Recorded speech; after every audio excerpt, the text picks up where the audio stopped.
Yes, Boker Tov, everybody. Boker Tov. So this week's parasha is Bo, and is anyone ever confused by the fact that we separate the 10 plagues, right? That we have the last 3 plagues of 10 in this parasha, right? And it does seem a little bit strange that they would be divided. And while I can't tell you that I have the definitive correct answer for why that is, I do want to explain a little bit about what distinguishes the last few plagues from the other plagues.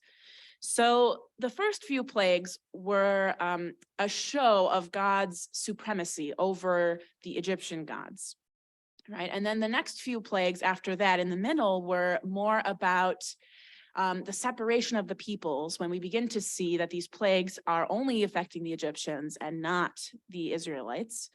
And then here we have the last few plagues. We have locust, darkness, and the killing of the firstborn.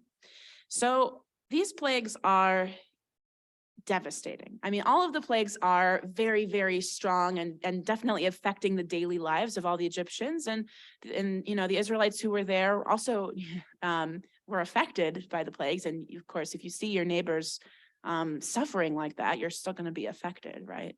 But here we have these last few plagues, and they really are very difficult. You know, see the locusts, I mean, all the other plagues are starting to really affect everything, but the locusts take every little bit of anything that could have been remaining from, you know, from the bless you, from the other plagues that have happened, from the hail that we just had before that too, right? From the hail, and there was just nothing left to eat in the fields. They were going hungry.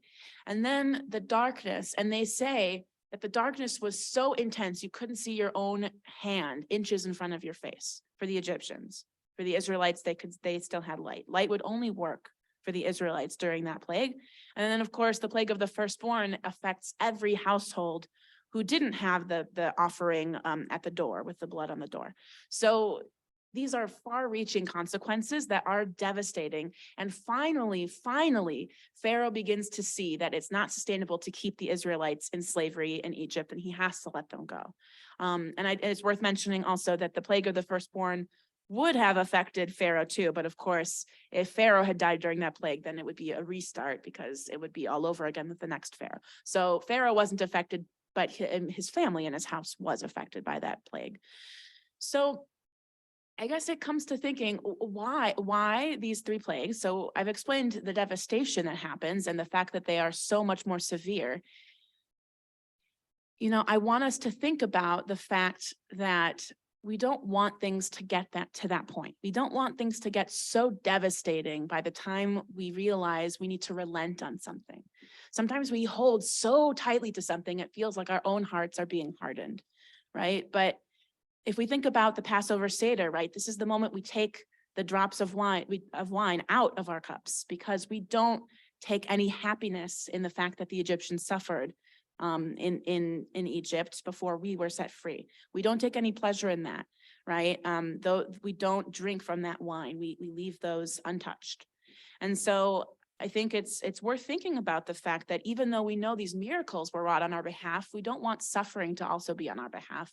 So that's something I want us to take with us, is to not let our hearts be hardened, to not let things get to such extremes before we realize that we have something to learn and something to maybe let go of.